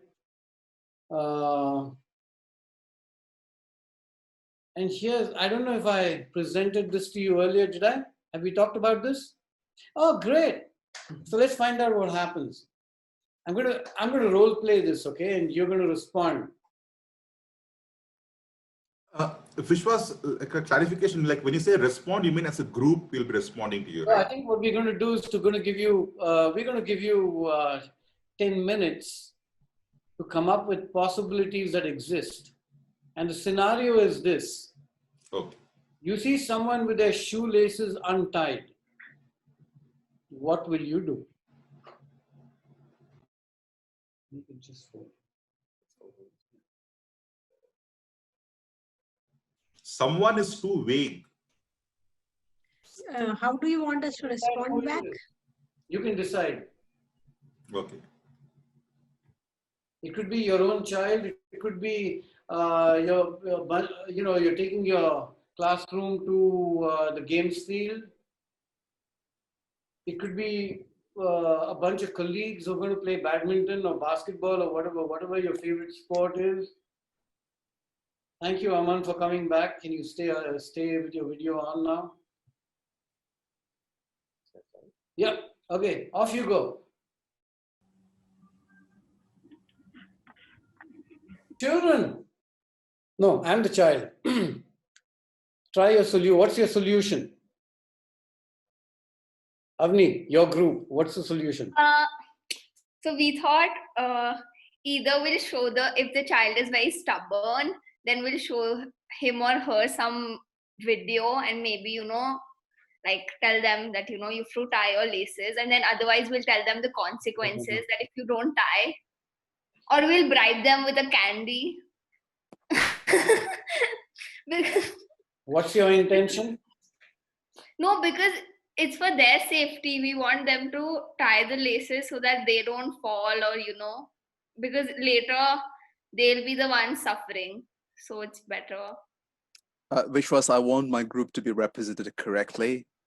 So I want to say that, well, I wouldn't do anything really, because I don't know what is to be done there. You don't know? Are you married? Because your question wasn't very clear. Oh, really? Yes. What's not clear? I mean, what would you do? You didn't say that the solution has to be to help the person tie their laces. Is that your solution? So that's a solution? Yeah. Okay. So I'm not suggesting that. Oh, what are you suggesting? I wasn't very clear about what the end game was. You want me to give you the end game?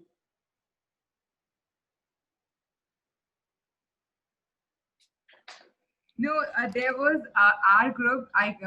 We wanted to bribe. Alvin wanted to show the video. Okay. And no, Avni wanted even a guilt trip, that if you don't tie your shoelaces, then later on you'll remember me. Great. And yeah, and we wanted to tell them the consequences. So yeah, Monica wanted that we tell them a proper type consequences sequence. If you'll not tie shoelaces, what's gonna happen? Safety procedures. So here's what I'm hearing, okay? By hook or crook, you want me to tie my shoelaces. No, in the end, if you're not, then we all four agreed that we will leave you. Yeah, we'll just really? up to you. Then why all this natak? Why not just leave me? Exactly, Vishwas. That's exactly what I told them. Sorry? That's exactly what I told them. Right. So here's the thing. how do I put this? Okay, can we play? Okay, here's, have you heard of Diego Maradona? Yes. Yeah? Yes. Of course. Here he is.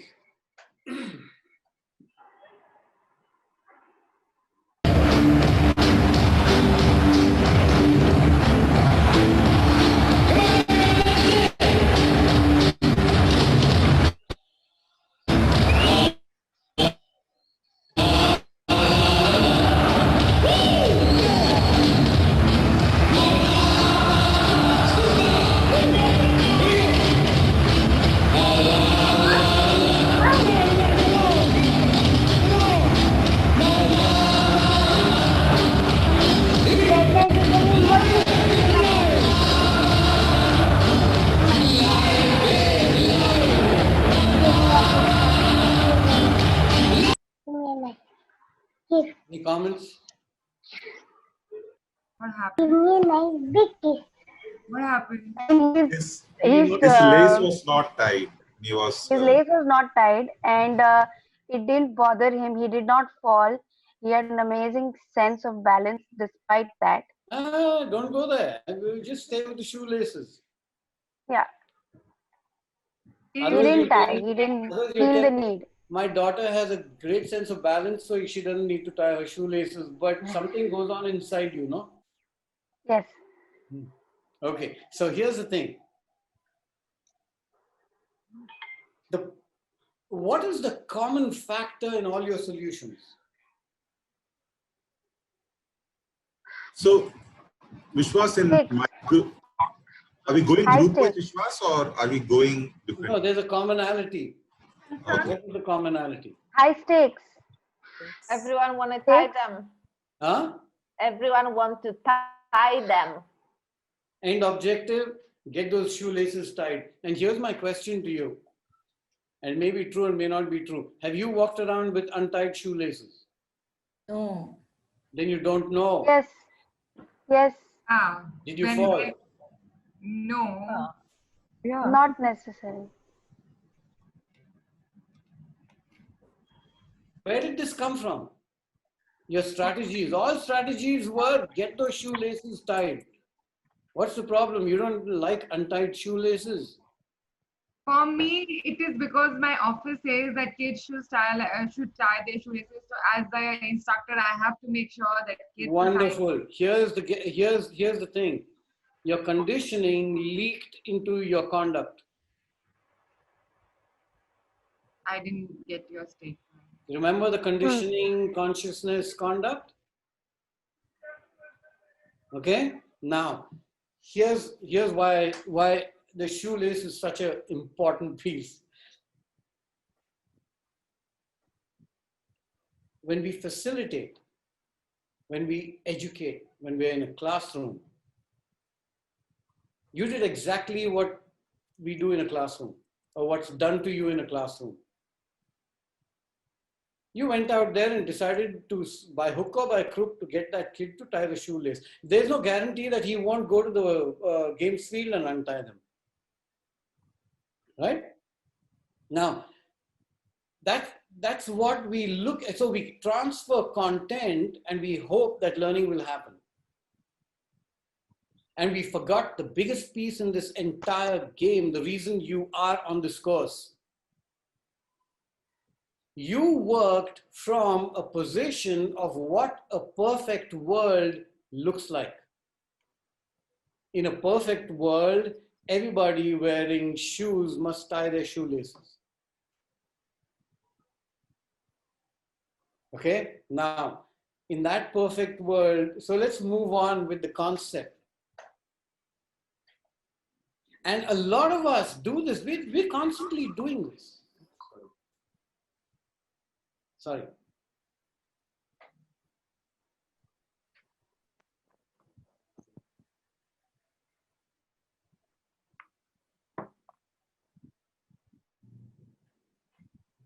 Okay, take it to the next one.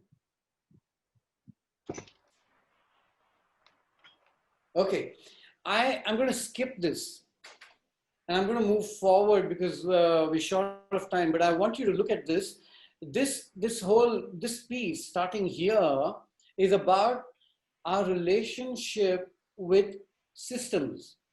It could be a school, and like Racy said, it could be the organization saying that they've told me that all children must have tied shoelaces. Okay? Now, here's a classic example. You're focusing on the task. Your interpretation of untied shoelaces is danger and falling and whatever. Okay? What you do by using manipulative methods to get that child to tie the shoelaces makes that child's life risk-free. So in short, you're rescuing that child from falling. You don't know what life is like without untied shoelaces. But somebody's told you, your parents told you, and you tell your children. Simple. Okay? I'm not even aware of something like that. Organization tells me to do it, I do it. Okay? This is one end of the spectrum. There are other, it makes extremely interesting reading. All this is from an article. This is my interpretation of it. And the article is called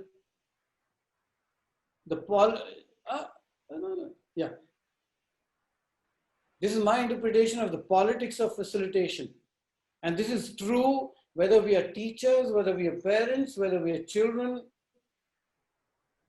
in a home, we're all playing politics, what he calls politics. Okay? And these are 4 awarenesses, if you want to call them. Take a look at it. We will find ourselves in many different places. So it's not as if you're all in one box.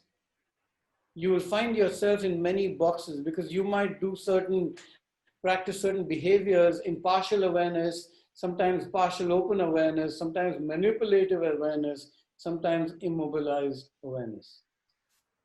Okay, these are 4 states of awareness in the work that we do. I'm going to leave that to you to go through.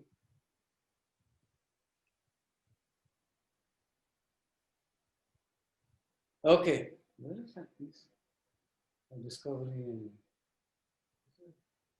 it's in the end. Oh, sorry. Okay, so here's that kid, maybe not shoelaces, but goes out to play and comes back. How would you respond?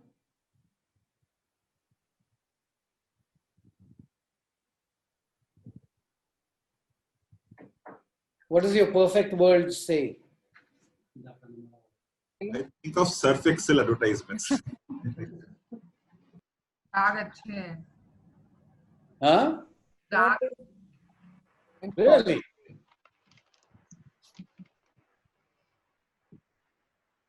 What is this? What has happened? Go get cleaned. Yeah.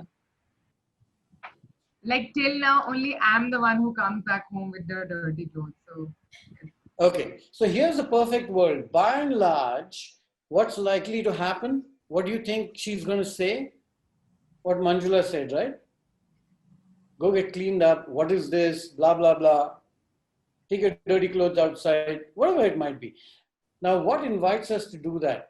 This is a conditioning playing its role, okay? It's called the perfect world. In a perfect world, that kid should not be coming back with mud all over him. He's going to mess up the house. It's going to make my life a mess, blah, blah, blah. It goes on. Okay? Now, that perfect world is driven by what we call right and wrong. It's wrong to walk into your house. Monsoon, kids go out and play. Imagine if they walked into the house and walked all over the carpet or whatever your living space is. My God, wouldn't you throw a fit? You would. Okay. So Classic expressions. Look at those expressions. We're going to have conflict here, right? So, now the mother is judging the child. The child is saying, oh God, stop it. You keep telling me this even when I walk in with clean clothes. You always have something to say to me that doesn't agree with you. If it's not my clothes, then it's my hair. If it's not my hair, it's my shoelaces. Something is always wrong with me. Okay. Now, in this position, that mother, I'm just going to assume mother and child, okay, is not willing to risk any alternate methods. The only solution is don't do this, stop doing this, get out, go clean yourself, then come back into the house. Wash yourself before you, whatever that might be. That's the perfect world. And all of us have a perfect world, okay? And then we get stuck to that place, that opinion, that idea of perfection. And now we want it to work. But each time during the monsoon, that kid comes home, he's going to be dirty like this. So next time, even if he walks in clean, I'm going to look at him and look for dirt and mud. Are your shoes dirty? No? Then you can walk in. In this scenario, it's a world of winners and losers and failures. If the kid walks in straight without saying anything with all that mud, who wins? The kid. Right? Who loses? The mother. The system. Now, what I'm proposing is that if you were able to recognize that conflict, the reason they were opposing opinions is that you have an idea of what a perfect world looks like. Things must happen in a particular way. Okay? In a world of perfection, there will be conflict. So what's the alternative? And here's what I'm asking you to look at as a possibility. None of you proposed exploration. You didn't have a dialogue. You didn't even propose a dialogue because I was ready to do a role play. Okay? And I struggled with this with my own children. And this is what my father said. He said, you've got two boys. They are going to play and they are going to fall. Just carry a first aid kit wherever you go.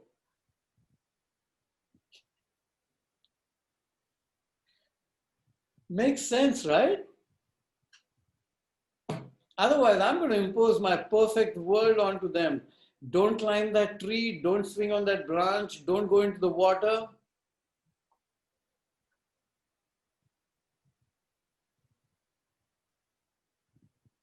So here's the world of discovery. And this is, if we get, this is the heart of what we do when we offer choices. It's a process of exploration. When we talked about get to and how to, it's a process of exploration. When we talk of challenge by choice, it's a process of exploration. At the heart of what we do is finding out where that person is and what makes meaning to them and what makes sense for them. And those of you who talked about it early before we started, Manjula, what you essentially did was that exploration. Remember, this is about them, not about us. And you can't do the exploration if you are not curious. Aren't you curious to find out why I'm not tying my shoelaces?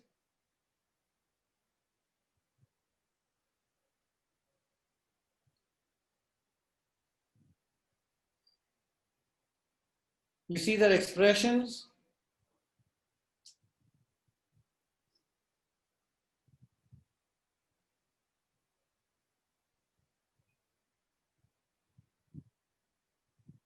The risk that your son won't study. In that perfect world, how is it fair for him to get such good marks without studying?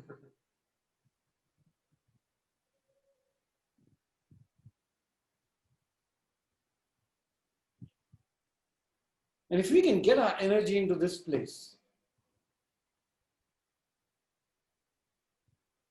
the path of exploration must lead to alternate solutions that we have no personal experience about. I mean, look at you, 20 of you, and I ask you, have you ever walked around with untied shoelaces? You said no, yet you want that kid and you use manipulative methods to get that kid to tie his shoelaces. For what? To reduce the pain of the shoelace problem, shoe manufacturers introduced Velcro. The assumption is that adults like Maradona know how to tie their shoelaces. Even that guy is playing there in front of a big crowd, 80,000 people with untied shoelaces and doing that madness. Brilliant. This is an unknown world. This is the adventure. So don't tell me that, oh, I'm just a school teacher, I have no adventure. Here's the opportunity for adventure. Every conversation that comes from your past, everything that happens around you that disturbs you, comes from a world of perfection, of how things should be.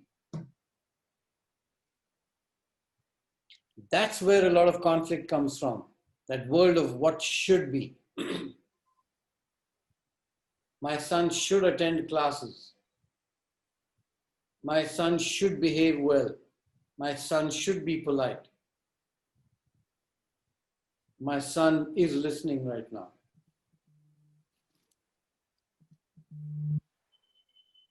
And I tell you this, so here's the story to end this thing. I did this conflict piece, and at the end of one session, at the end of it, there was this gentleman who came to me and he looks at me straight in the eye and he says, I said, what happened?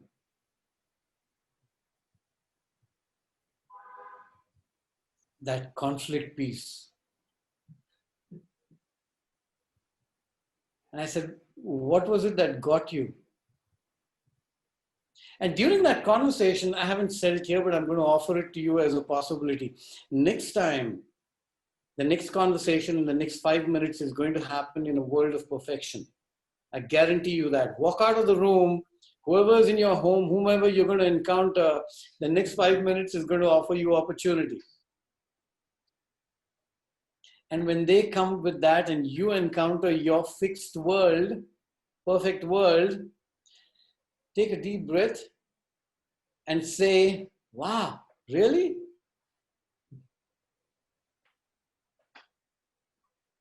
And the wow really works for almost any scenario.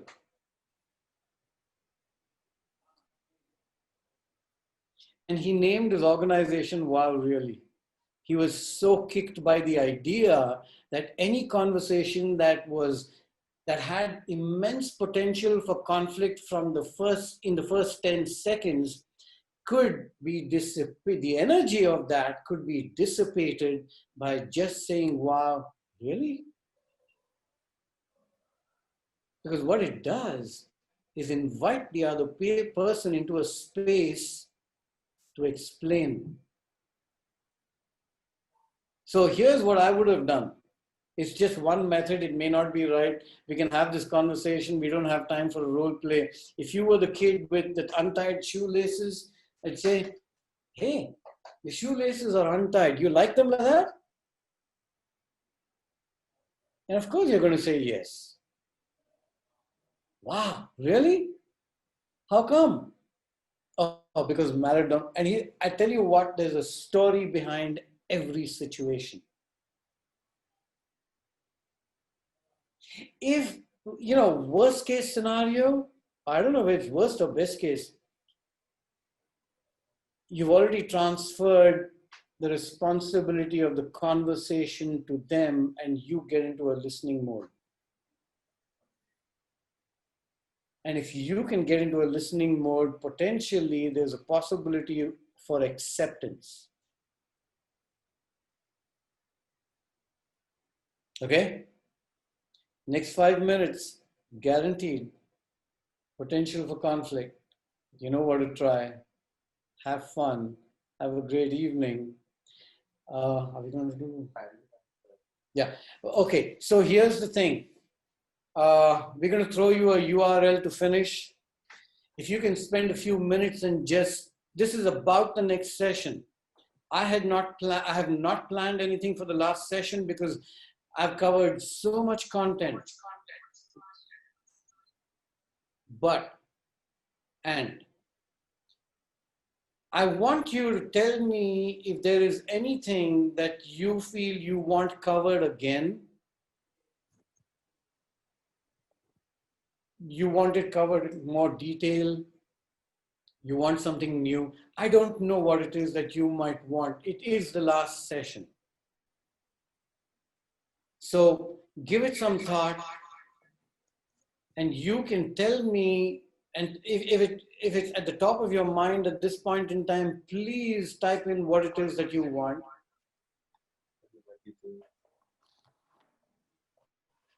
Either way, I want to listen. Okay, hold on. I want to listen to you and I want to know if there's anything that you want done. And essentially the last session, I just want to offer you whatever it is that you want the most and that makes most sense to you. Are we clear? Cool. Have a great evening. Spend a few minutes now if you've got the answer already in your head, and see you next week. Thank you, Vishwas. Thank you, Vishwas. It's been sent to you, by the way. I'm here if there's anything you want to say or ask. Okay, Vishwas. Bye. Bye. Vishwas, just a suggestion. I think I will have titled that, but the last class can be more of reflection and just like very casual discussion, you know, a good feel to end a very intensive 9 days of classes. So do you want the questions flying from me or will you create them? No, I think you can maybe start with a brief summary of like 10-20 minutes where you just share the main concepts, and then we can in small groups see how each concepts are linked to each other. Like we can explore it ourselves. Great. So how about doing case studies? Sure. Yeah, I think Yeah, that would be good. Yeah. Okay, breakout rooms most of the time. Case studies I will send to you before, so you can come with a fixed idea about how to solve it. Sure. that sounds good. Thank you. Yeah, but I'm also going to be reading the other suggestions. So Yeah, definitely. Yep. This is my thought. You can think, but I'm saying you should, like, some amount of summary needs to happen because there are lots of concepts. So it's good to go with some summary, or that's my request. Okay. I know I have not been able to deliver on the journals. I'm trying just lots of other reasons. I don't feel good about it, but the classes have been very good, and each session has been quite intensive. So that summary helps in recalling the 10 days of. So here's a thought. You have all the material. Yeah. You have all the slides. Can some of you take charge of that, of the summary? Sure. Yeah? Can you do that, Jeevan? And your summary, there's no right and wrong, right? But as you perceive it. Yeah, I can do that. Like maybe if I'm missing out, or I was so right and wrong, but if any point is to be added, you can just come in and share Absolutely. it. it will be good for me also. I have not been able to invest that time. I will do that. Wonderful. So we look forward to that. How much time are you likely to need? If you can let me know even midweek, that's fine. Sure, sure. I don't think I will need more than maximum 15 to 20 minutes should be enough, I guess. Done. So we'll start with that then. Sure, sure. Cool. Thank you, Shwas. And anybody else who wants to also do that, please go ahead and do it.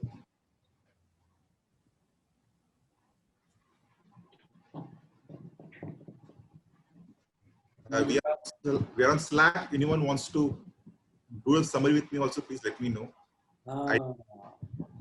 Good. Just make a group. Manjula, don't worry, life will be good.